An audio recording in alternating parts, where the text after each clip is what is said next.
Petit rappel pour les oublieux. Le premier mercredi des vacances, vous devez me rendre par voie électronique à l'adresse tg4 de monsieurdumont@gmail.com une explication de texte sur un extrait de la préface pour un traité du vide, 1651, de Blaise Pascal. Je vous demanderai de me l'envoyer avant mercredi 13h. 13h. L'heure à laquelle je déjeune. Ensuite, j'imprime vos travaux. Et ensuite, je dépose mon Mac chez le réparateur parce que j'ai besoin de remplacer sa batterie. Ça ne peut pas fonctionner sans batterie. Et au bout d'un moment, il faut la changer. Étant donné que j'ai le même depuis 5 ans ou 6 ans, c'est une bonne espérance de vie pour une petite machine comme ça. Donc, le problème étant que c'est 7 à 8 jours pour remplacer ce truc, le Corona et tout. Donc, ça veut dire que si je le mets en dépôt mercredi, je le récupère au mieux le mercredi suivant, au pire le samedi d'après. Il va de soi que je ne peux pas corriger 70 copies entre samedi et dimanche, et qu'en plus, pour des raisons bassement sociales, j'ai mieux à faire les week-ends des vacances en fait. Parce que je ne fréquente pas que des profs. Donc, vous allez me faire ça, et si vous ne me le faites pas, ça va chauffer. Oui, oui, s'il vous plaît, ne me scannez pas une copie, tapez-le directement, envoyez-le moi en ODT, en doc. Si possible, ce que je vous demande de faire, c'est de ne pas me l'envoyer en PDF. Non, que je puisse l'imprimer. Voilà. Encore que, de toutes les manières, je vais l'imprimer, mais ce que je veux, c'est que si jamais vous écrivez petit, serré, interligne 0,5, je puisse modifier le document pour mettre des interlignes convenables. Oui. Pardon? J'ai pas Page, il me semble pas. Enfin, si, je dois l'avoir, mais je l'utilise jamais. Page, c'est ça, c'est le format Word sur Mac. Bah écoutez, il devrait pas y avoir de problème de compatibilité. Euh, mais je reste fidèle à Microsoft sur un certain nombre de trucs. C'est mon côté boomer. Euh, ok, on reprend. Bah, parce que il n'y avait pas de Mac, si vous voulez, quand j'étais petit. Il y avait Macintosh et c'était pourri. Oui, non, mais Macintosh, enfin le Macintosh des années 90, vous n'avez pas idée de ce que c'est, hein. Ouais, vous avez raison, il vaut mieux un ordinateur qui s'allume en 5 minutes 30 plutôt qu'un ordinateur qui s'allume en 10 secondes. Oui, oui, oui. Oui, oui, oui. Bah ça, c'est un SSD, hein, mon petit pépère. Bon, j'en sais rien, c'est un truc.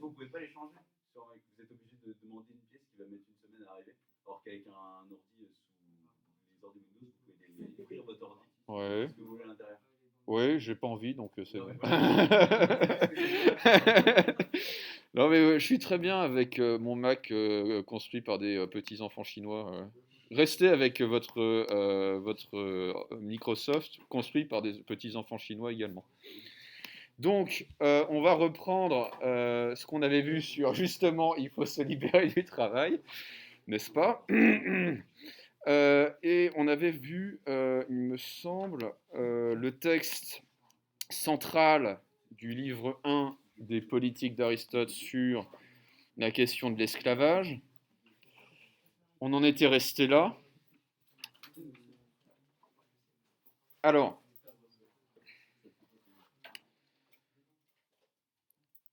je voudrais qu'on voit à présent un autre texte qu'on avait déjà abordé, il me semble. Ou alors je me trompe complètement. Mais si, je crois qu'on l'avait lu dans le cadre du cours sur Faut-il respecter la nature. Un célèbre texte tiré du discours de la méthode, et en particulier de la partie 6 du discours de la méthode, texte dans lequel Descartes affirme que la tâche de la philosophie, et plus encore peut-être de la science à l'époque moderne, c'est de nous rendre comme maîtres et possesseurs de la nature. Okay. Ça, c'est un texte qu'on avait déjà abordé. Je le relis et j'en fais une explication très succincte puisque j'avais déjà livré une explication, mais simplement, je vais vraiment axer la dimension, enfin l'analyse sur la dimension de travail qui apparaît dans le texte, sur le concept de travail qui apparaît dans le texte. Sitôt que j'ai eu acquis quelques notions générales touchant la physique et que, commençant à les éprouver en diverses difficultés particulières, j'ai remarqué jusqu'où elles peuvent conduire et combien elles diffèrent des principes dont on s'est servi jusqu'à présent, j'ai cru que je ne pouvais les tenir cachés sans pécher grandement contre la loi qui nous oblige à procurer autant qu'il est en nous le bien général de tous les hommes. Car elles m'ont fait voir qu'il est possible de parvenir à des connaissances qui soient fort utiles à la vie, et qu'au lieu de cette philosophie spéculative qu'on enseigne dans les écoles, on en peut trouver une pratique par laquelle, connaissant la force et les actions du feu, de l'eau, de l'air, des astres, des cieux et de tous les autres corps qui nous environnent aussi distinctement que nous connaissons les divers métiers de nos artisans, nous les pourrions employer en même façon à tous les usages auxquels ils sont propres, et ainsi nous rendre comme maîtres et possesseurs de la nature.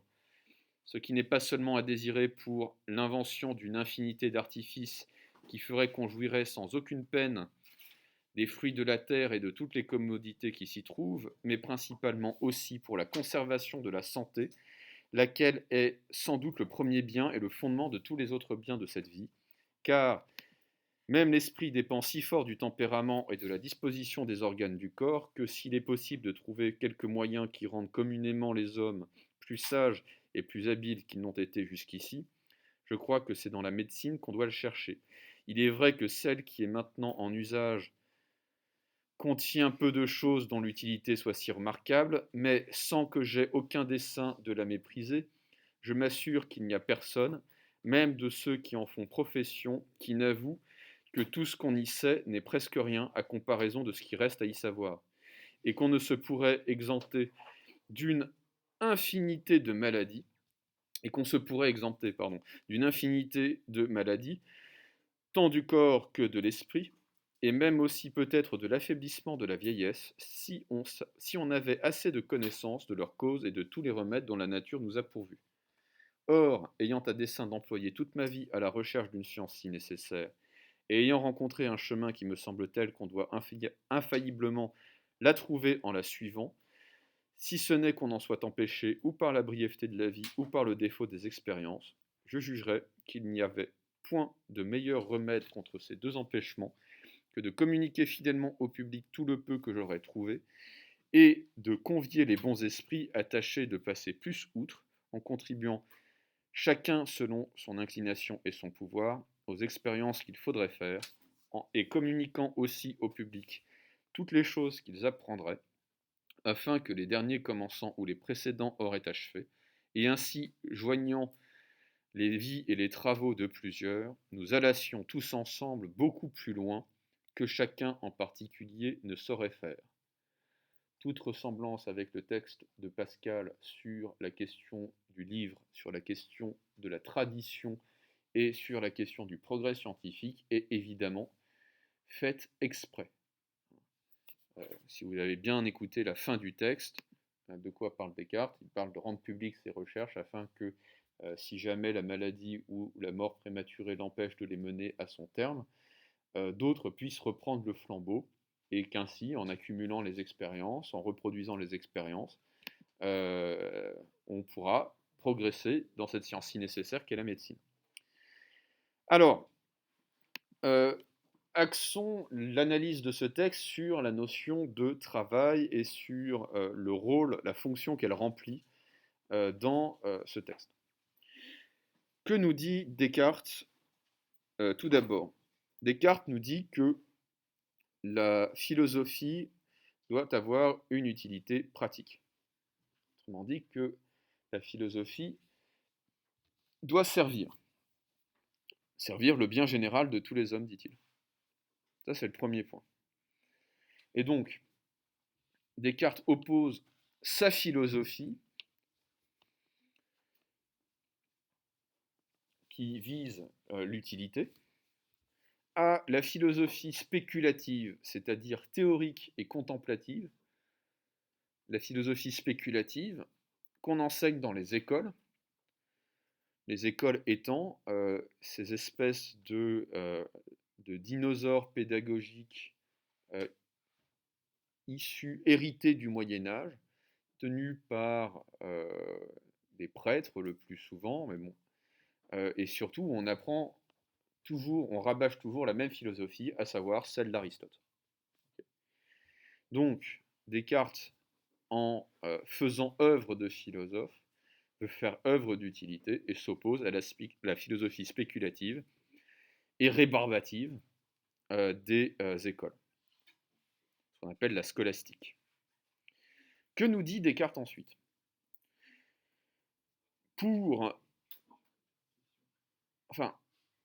La philosophie sera véritablement utile et pratique lorsqu'elle nous permettra de libérer l'énergie des éléments et des astres, sera véritablement utile, fera véritablement œuvre utile, lorsqu'elle permettra de libérer l'énergie, on pourrait dire. Descartes parle de la force et des actions du feu, de l'eau, de l'air, des astres.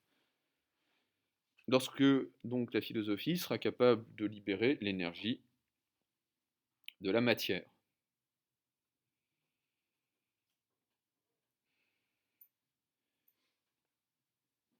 Connaître la force et les actions des éléments aussi distinctement que nous connaissons les divers métiers de nos artisans.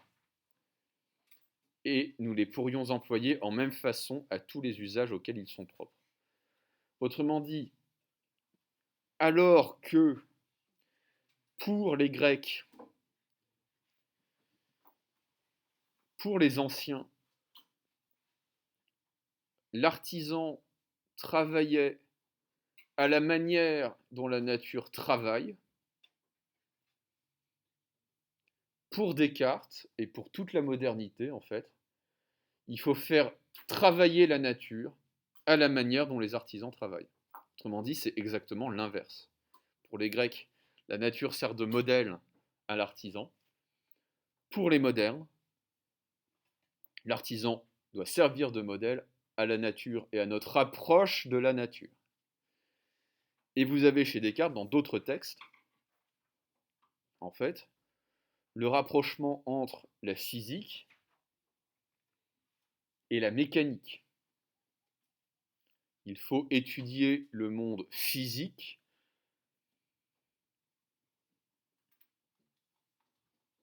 sur le modèle dont on étudie la mécanique. Et ça vous a donné, quelques années plus tard, Newton, évidemment, la mécanique céleste. Ça nous donne déjà Hobbes, à peu près à la même époque. Cette idée qu'il faut mathématiser le ciel et le réduire à des lois mécaniques.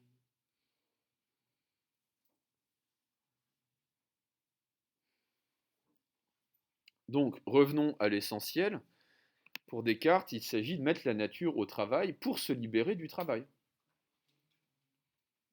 À partir du moment où on aura percé les secrets de la matière, à partir du moment où on aura asservi la matière, on l'aura rendue esclave, alors le problème aristotélicien de l'esclavage de manière particulière et du travail de manière générale sera réglé. On pourra faire bosser la matière à notre place.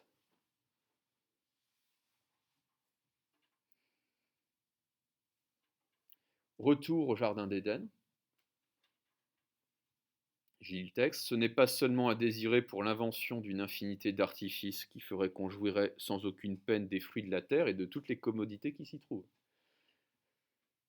À quel moment non historique, mais biblique, correspond cette jouissance sans peine des fruits de la terre au Jardin d'Éden, au livre de la Genèse. Et quant à l'expression se rendre comme maître et possesseur de la nature, se rendre comme maître et possesseur de la nature, eh bien évidemment, c'est une référence explicite et assez dangereuse d'ailleurs pour Descartes, à Dieu. Dieu qui est maître de la nature.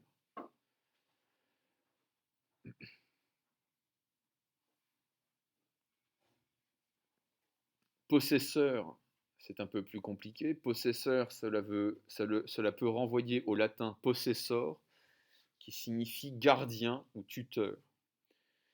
Mais ça peut aussi renvoyer, et peut-être plus sûrement, à la notion de propriété et de propriétaire.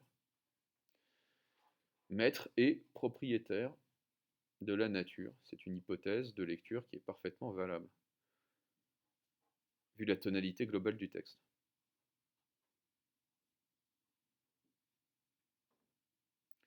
Et alors, le trait le plus marquant du texte de Descartes, c'est lorsqu'il se met à parler de la médecine. Qu'est-ce que c'est que la médecine? C'est le travail sur soi, ou plutôt le travail sur son propre corps. Qui, dit Descartes, pourra nous rendre plus sages? Étonnant quand même.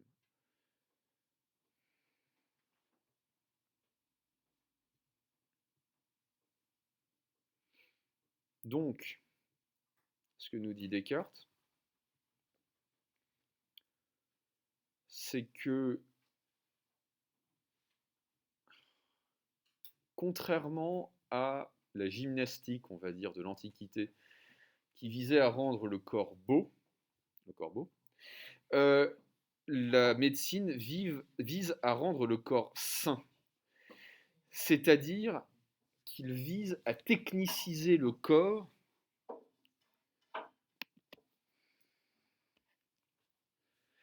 pour le faire échapper à certaines contraintes naturelles, comme la vieillesse et la maladie.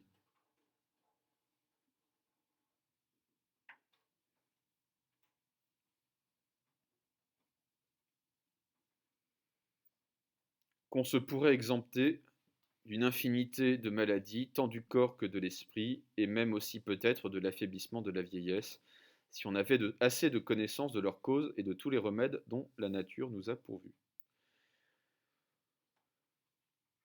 Donc en fait, la nature apparaît au moment où elle disparaît, c'est-à-dire que Descartes convoque la nature comme ce livre dans lequel on va devoir lire pour tirer toutes les ressources de la médecine, mais on se rend compte que le but de la médecine, c'est de nous faire sortir de nos limites naturelles, d'affaiblissement, de vieillissement, de maladie, etc. etc.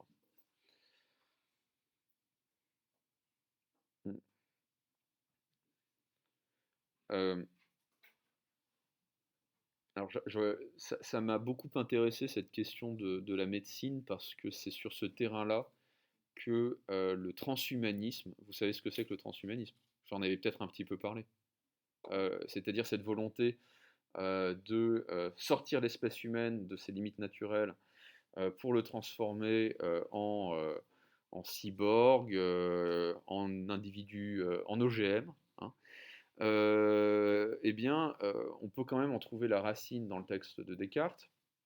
Et surtout, il y a eu toute une discussion dans les années 1970-1980 sur la question du vaccin. On en parle beaucoup en ce moment. Et je pense que vous savez maintenant, enfin vous en particulier d'ailleurs, comment fonctionne un vaccin. Ce qui est intéressant dans le vaccin, c'est que ce n'est pas une démarche thérapeutique. Ce n'est pas une démarche curative, plus précisément. Le vaccin ne soigne pas la maladie. Le vaccin vise à prévenir la maladie. Et donc, le vaccin vise à introduire des éléments non naturels en fait dans notre corps, à renforcer artificiellement les défenses immunitaires du corps. bah ça s'appelle littéralement du travail en fait. C'est-à-dire que le vaccin met le corps au travail pour renforcer ses défenses immunitaires.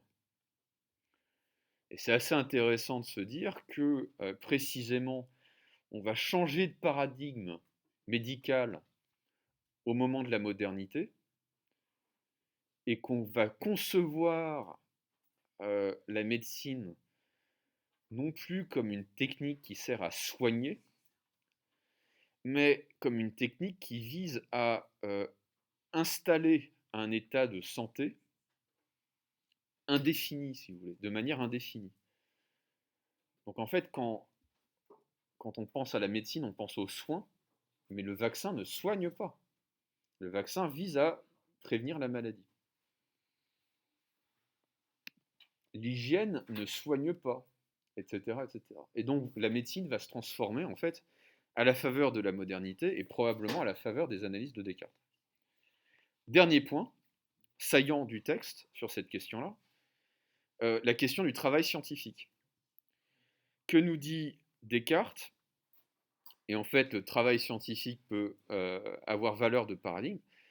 Le travail scientifique repose sur le principe de la publicité, de l'association et de la communication. Autrement dit, ce qui constitue le travail scientifique, c'est beaucoup plus son organisation que ce qu'il produit individuellement, son organisation collective. Ce qui constitue la science, c'est la communauté scientifique, c'est la communauté des savants qui travaillent ensemble à un but commun.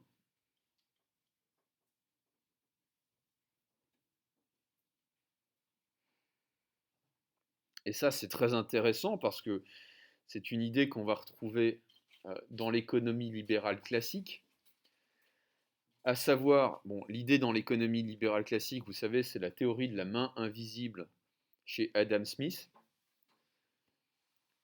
Et à quoi renvoie cette image? Ça renvoie au fait que pour les libéraux, le marché s'organise spontanément. Et en particulier, le marché va déterminer le juste prix de manière spontanée, autonome. J'avais donné cet exemple à mes STI.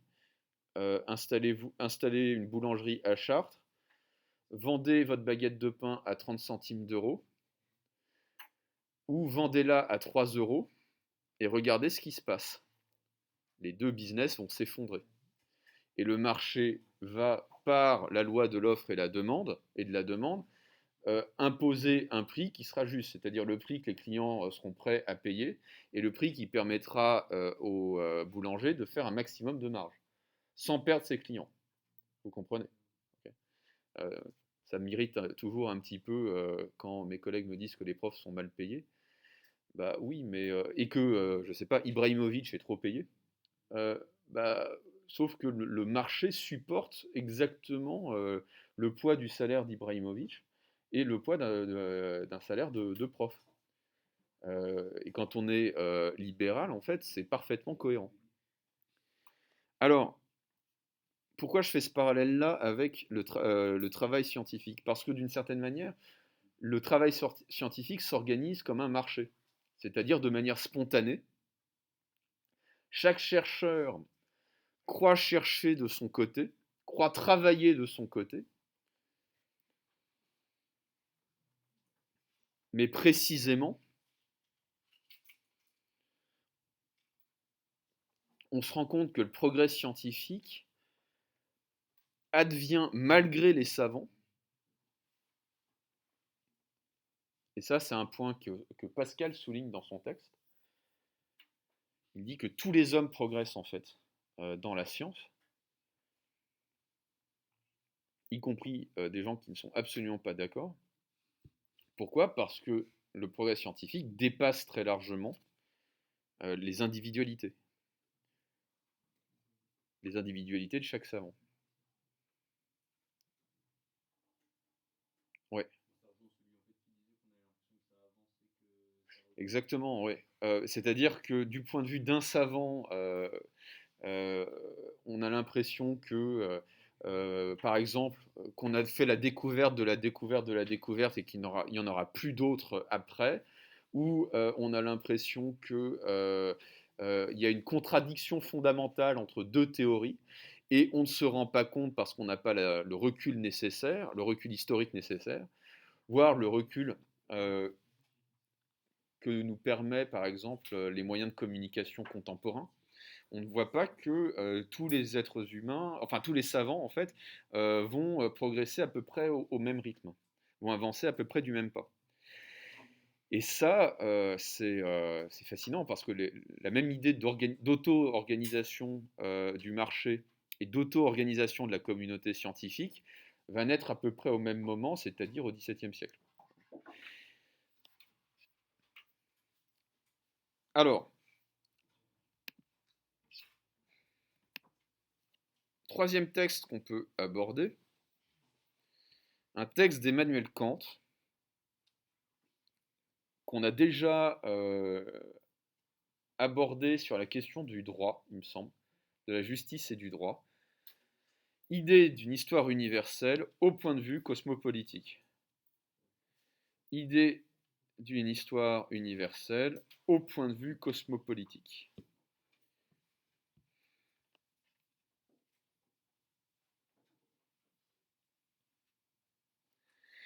En fait, tout ce texte est orienté par l'idée d'une ruse de la nature. Vous savez, est-ce que vous vous rappelez de l'insociable sociabilité? Ah bah il faudra parce que peut-être que ça tombera au bac blanc, tiens. Euh, L'idée d'insociable sociabilité, c'était que la nature avait fait les hommes euh, hostiles et méfiants les uns à l'égard des autres, et que c'était une très bonne chose, parce que ça nous poussait à développer nos facultés, à développer nos capacités. Si on était des moutons, on serait parfaitement content d'être des moutons. Mais, comme dirait Hobbes, l'homme est un loup pour l'homme, et en tant que loup, nous sommes poussés à nous améliorer, à nous perfectionner, à nous développer, à, d'une certaine manière, travailler sur nous-mêmes. C'est ça l'insociable sociabilité. L'insociable sociabilité, c'est qu'on ne peut pas se passer des autres, et qu'en même temps, on ne peut pas les souffrir. Il va falloir vous réveiller. On m'a privé. Ah non, j'ai encore ça. Toujours mon arme fatale. Hop. Voilà. Alors, ou froid. Alors, troisième proposition de l'idée d'une histoire universelle au point de vue cosmopolitique. La nature a voulu. Alors, la nature ne veut rien, mais j'essaierai d'expliquer cette expression. La nature a voulu que l'homme tire entièrement de lui-même tout ce qui dépasse l'agencement mécanique de son existence animale et qu'il ne participe à aucun autre bonheur ou à aucune autre perfection que ceux qu'il s'est créés lui-même, libre de l'instinct par sa propre raison. La nature, en effet, ne fait rien en vain. Phrase tirée explicitement d'Aristote. Et n'est pas prodigue dans l'usage des moyens qui lui permettent de parvenir à ses fins. Donner à l'homme la raison et la liberté du vouloir qui se fondent sur cette raison, c'est déjà une indication claire de son dessein en ce qui concerne la dotation de l'homme. L'homme ne doit donc pas être dirigé par l'instinct. Pascal, encore une fois. L'homme ne doit donc pas être dirigé par l'instinct. Ce n'est pas une connaissance innée qui doit assurer son instruction. Pascal, Iwan, je ne veux pas voir ça. L'invention des moyens de se couvrir et de pourvoir à sa sécurité et à sa défense. Pour cela, la nature ne lui a donné ni les cornes du taureau, ni les griffes du lion, ni les crocs du chien, mais seulement les mains. Tous les divertissements qui peuvent rendre la vie agréable, même son intelligence et sa prudence,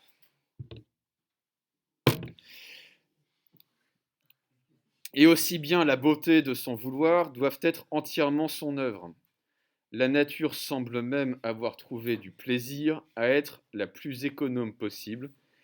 Elle a mesuré la dotation animale des hommes si court et si juste, pour les besoins si grands d'une existence commençante, que c'est comme si elle voulait que l'homme dût parvenir, par son travail, à s'élever de la plus grande rudesse d'autrefois à la plus grande habileté, à la perfection intérieure de son mode de pensée, et par là, autant qu'il est possible sur terre, au bonheur, et qu'il dut ainsi en avoir tout seul le mérite et n'en être redevable qu'à lui-même.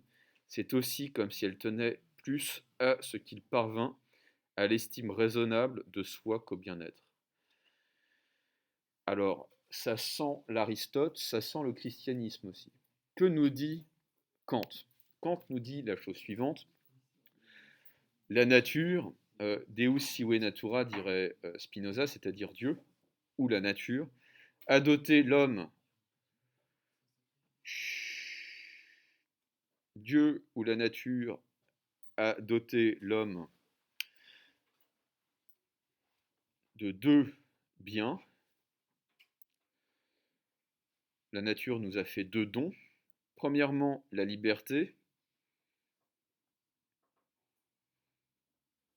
Deuxièmement, pas grand-chose d'autre. Donc, ce qui va caractériser la nature humaine, dit Kant, c'est la nature et rien d'autre. Pardon, ce qui va caractériser la nature humaine, c'est la liberté et rien d'autre. L'être humain est, sur le plan organique, beaucoup moins fort que d'autres espèces, beaucoup moins habile que d'autres espèces, beaucoup moins protégé que d'autres espèces.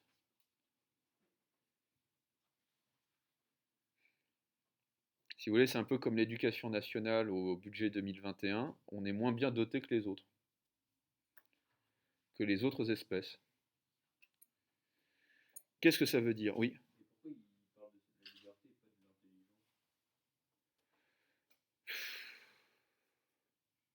Parce que on peut avoir, si vous voulez, une intelligence redoutable, mais être complètement mu par l'instinct.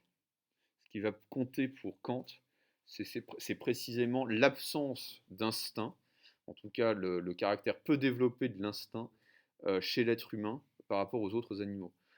Je sais pas, on peut penser à... moi j'adore ces films, on peut penser à Alien, à ces bestioles douées d'une intelligence surdéveloppée, mais qui sont totalement mues par leur instinct. L'intelligence ne fait pas tout, si vous voulez. On peut supposer que certains prédateurs vont être dotés d'une intelligence redoutable, en tout cas d'une intelligence tactique redoutable. Tant qu'on est mu par l'instinct, l'intelligence ne suffit pas. Ouais.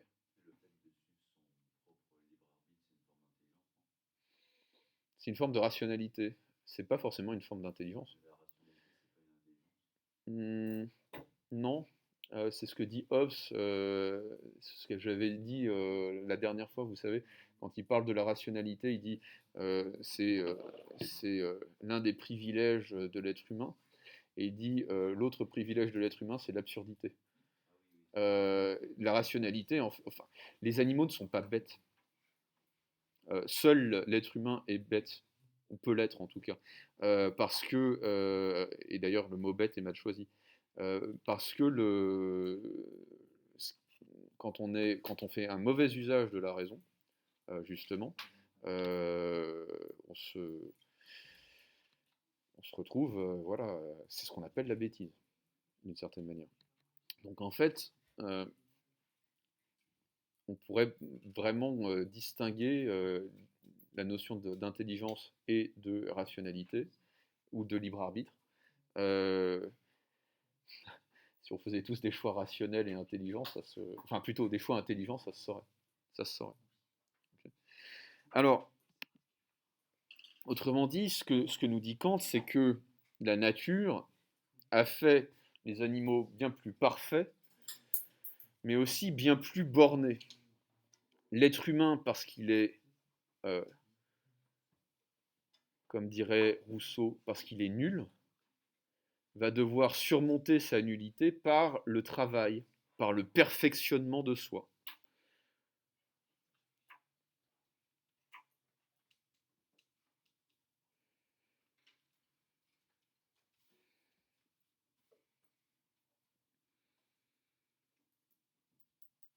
C'est comme si elle voulait, la nature, que l'homme dût parvenir par son travail à s'élever de la plus grande rudesse d'autrefois à la plus grande habileté, à la perfection intérieure de son mode de pensée et par là, autant qu'il est possible, sur terre, au bonheur.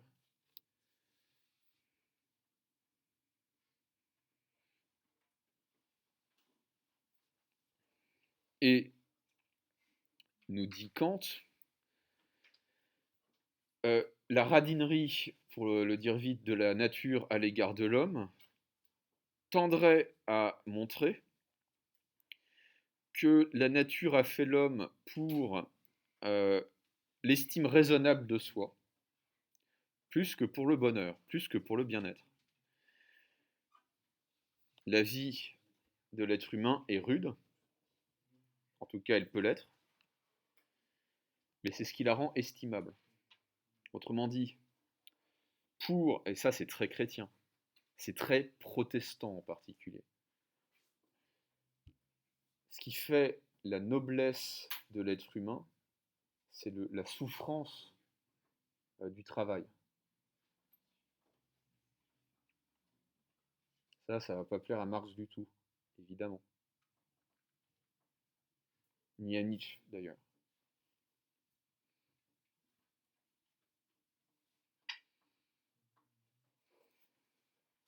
Vous savez, il y a un livre de Max Weber, qui est un sociologue allemand de la fin du 19e siècle, qui s'intitule Le capitalisme ou l'éthique du protestantisme. Et ce que Weber explique dans ce texte, qui a fait date, si vous voulez, et qui est même daté, c'est que pour Weber, ce sont les principes moraux du protestantisme, à savoir le sens du sacrifice individuel, le sens de la prudence, pas de la pingrerie, mais de la prudence qui permet d'investir par la suite, le sens du travail, qui va donner lieu à, on pourrait dire, à l'idéologie capitaliste. Ok. Bon, c'est légèrement n'importe quoi, puisque qui crée le premier système bancaire du monde? Non, les Romains. Et ensuite, à la Renaissance, encore les Romains, si j'ose dire, puisque ça va être les Milanais, les Florentins, etc., etc. Les Médicis, hein. Les Médicis, je sais pas si, enfin, j'espère qu'un jour vous pourrez visiter leur palais à Florence. Bah, ça sent pas le protestantisme, hein. C'est des catholiques pur jus.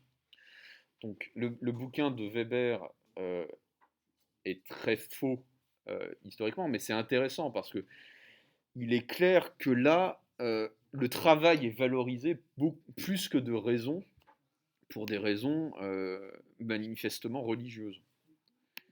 La nature a fait que. Pascal dit exactement la même chose, par christianisme, pour pas dire Dieu a fait que. Marx, maintenant. On rentre à la maison. Euh, alors j'ai choisi de vous lire un texte qui est aussi tiré des manuscrits de 1844, mais qui n'est pas celui que je vous avais fait lire avant. C'est un texte qui est peut-être plus simple encore que celui que je vous avais fait lire sur l'aliénation, mais c'est exactement le même thème. J'ai le texte, vous m'arrêtez si vous vraiment vous comprenez plus rien, mais normalement c'est bon. Nous partons d'un fait économique actuel. L'ouvrier devient d'autant plus pauvre qu'il produit plus de richesses, que sa production croît en puissance et en volume. L'ouvrier devient une marchandise au prix d'autant plus bas qu'il crée plus de marchandises. La dévalorisation du monde humain va de pair avec la mise en valeur du monde matériel. Le travail ne produit pas seulement des marchandises, il se produit lui-même ainsi que l'ouvrier, comme une marchandise, dans la mesure où il produit des marchandises en général. Ce fait n'exprime rien d'autre que ceci: l'objet que le travail produit, son produit, se dresse devant lui comme un être étranger, comme une puissance indépendante du producteur. Alors, simplement, je m'arrête sur ces premières phrases. Que nous dit Marx? Que nous dit Marx? Marx nous dit que plus le travail est rentable, c'est-à-dire plus on produit de richesses en moins de temps. Merci de me le rappeler, Paul. Plus on produit de richesses en un temps limité,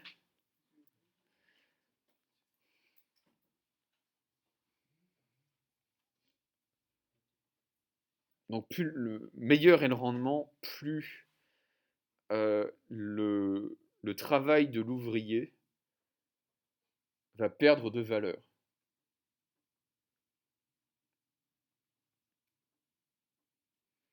Au fond, ce qui permet à un artisan du Moyen Âge de s'enrichir, c'est qu'il va mettre beaucoup plus de temps à faire ce qu'un ouvrier fait en 5 minutes à l'époque moderne. À partir du moment où l'ouvrier peut le faire en 5 minutes, la valeur de son travail décroît. Alors, ça va poser un...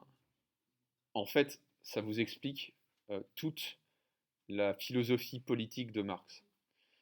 La philosophie politique de Marx, en gros, c'est que la révolution prolétarienne est inévitable. Pourquoi? Parce que pour Marx, à mesure que l'ouvrier est remplacé par la machine, l'ouvrier va crever de faim, parce que non seulement son travail aura de moins en moins de valeur, mais en plus il aura de moins en moins de travail, donc double peine. L'ouvrier va moins travailler et quand il travaillera, son travail aura moins de valeur, parce qu'il sera plus rentable, enfin il aura plus de rendement. Et deuxième point, pour Marx, le coût d'entretien des machines et des innovations technologiques pour se maintenir dans la course de la concurrence va être tel que les capitalistes vont faire de moins en moins de profits. Donc, pour Marx, vous allez avoir deux courbes qui vont se croiser. Premièrement, le niveau de vie des prolétaires va chuter jusqu'à devenir insupportable. Et deuxièmement, les profits du capitaliste vont chuter également. D'où le fait que pour Marx, c'est ce que Marx appelle la baisse tendancielle du taux de profit. La baisse tendancielle du taux de profit. C'est-à-dire que parce que le coût d'entretien des machines va être de plus en plus important et le coût du travail, enfin le coût du travail de l'ouvrier, plutôt ce que le travail de l'ouvrier va rapporter à l'ouvrier va être de moins en moins important, eh bien, c'est ce qu'on appelle le collapsus. Le système capitaliste va s'effondrer sur lui-même. Alors, ce que Marx n'avait pas vu, évidemment, c'est que le capitalisme a une méthode merveilleuse pour renaître sans cesse de ses cendres, c'est ce qu'on appelle la société de consommation, c'est-à-dire produire des objets dont on n'a absolument pas besoin, mais qui vont très vite nous devenir indispensables. Marx s'intéresse très peu à la mode, à l'industrie de la mode. Par exemple, Zola, je ne sais pas si vous avez lu ce très beau roman qui s'appelle Au bonheur des dames, qui raconte... hein ouais, c'est génial, Au bonheur des dames. Hein? Vous n'avez pas tous le même avis, on n'a pas tous les mêmes goûts surtout. Au bonheur des dames, c'est un roman absolument génial qui vous explique le mécanisme de la société de consommation. Allez, à peu de choses près, 70 ans, 80 ans avant mai 68, qui a été la première critique, lol, la première critique de la société de consommation. Quand on voit ce que sont devenus les boomers, effectivement, il y a de quoi rire. Mais euh, ce que montre Zola, c'est que l'industrie de la mode renouvelle sans cesse les marchandises à produire et maintient captif en fait le consommateur. Ce qui fait que le capitalisme renaît sans cesse de ses cendres, c'est l'invention de nouveaux produits. Okay. Ce qui fait que le capitalisme rentre en crise en 1929, c'est que tout le monde a un frigo, enfin presque tout le monde a un frigo, mais surtout tout le monde a une voiture. Et donc il n'y a plus de voiture à vendre. Quand il n'y a plus rien à vendre, c'est la crise. Okay.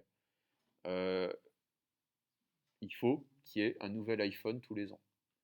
Sinon, c'est très grave. Vous comprenez? Ok. Ah, bien sûr, bien sûr. Enfin, c'est pas, il n'y a pas qu'Apple, si vous voulez.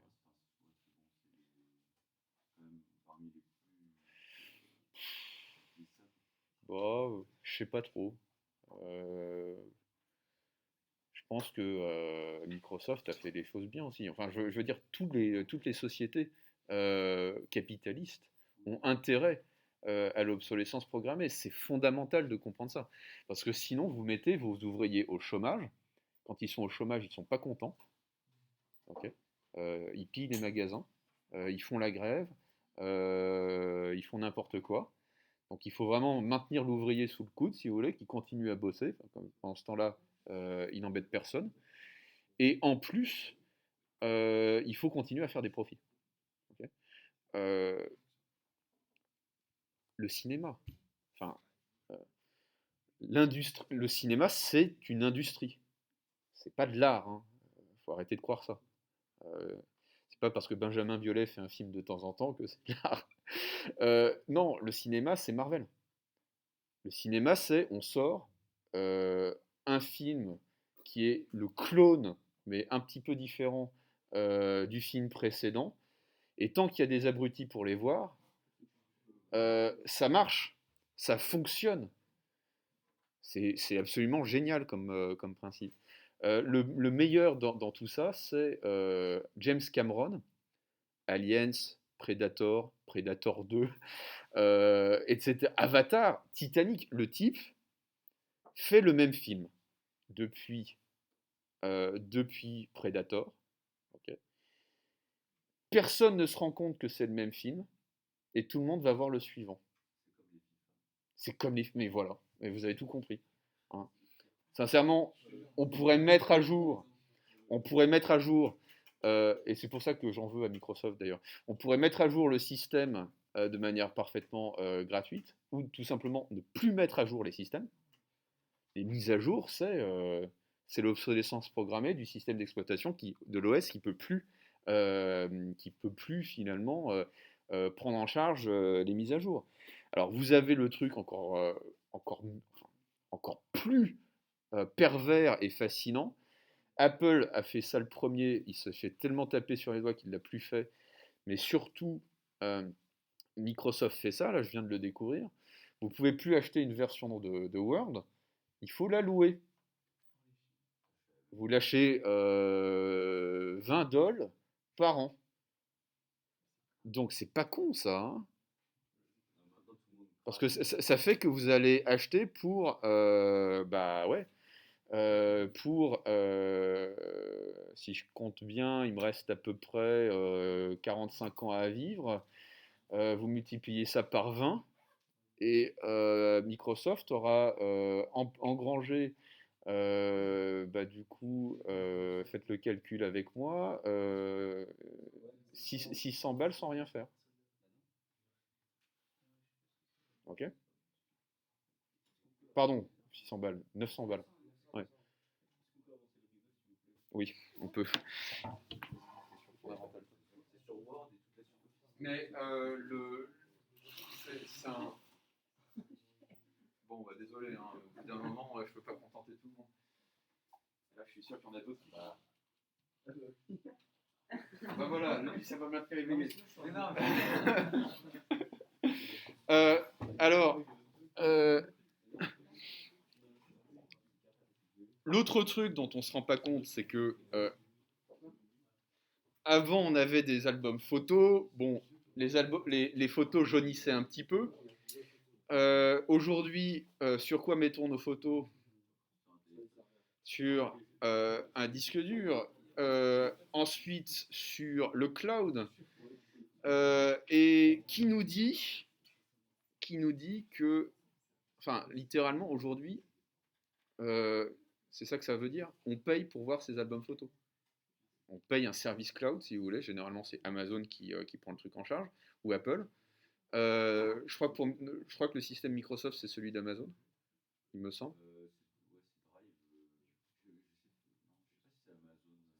Mais en tout cas, je sais que le gros du chiffre d'affaires d'Amazon, c'est absolument pas le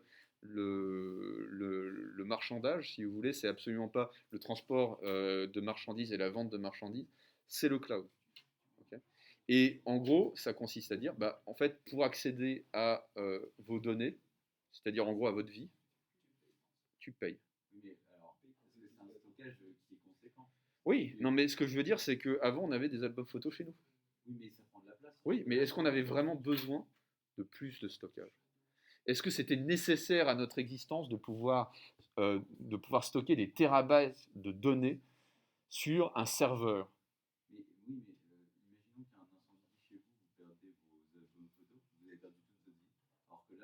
Oui, là, il va falloir raquer 25 $, 30 $, 50 $. Ouais, ouais, mais non, mais vous voyez le problème, si vous voulez. Le problème, c'est que, enfin, le problème, euh, le capitalisme vit de l'invention constante de nouveaux besoins. Je vous jure que quand on prenait une photo dans les années 70, on ne se disait pas ah, mais qu'est-ce qui va se passer si jamais tout brûle? C'était un risque qu'on prenait, quoi. C'est- Et on sait pas, je pense que très sincèrement, on s'est pas dit tiens, on va inventer le cloud pour faire en sorte que mamie Ginette puisse quand même récupérer ses photos à 85 ans si jamais son EHPAD brûle. Bah, j'ai surtout beaucoup perdu de photos que j'ai eu la flemme en fait de récupérer, etc., etc.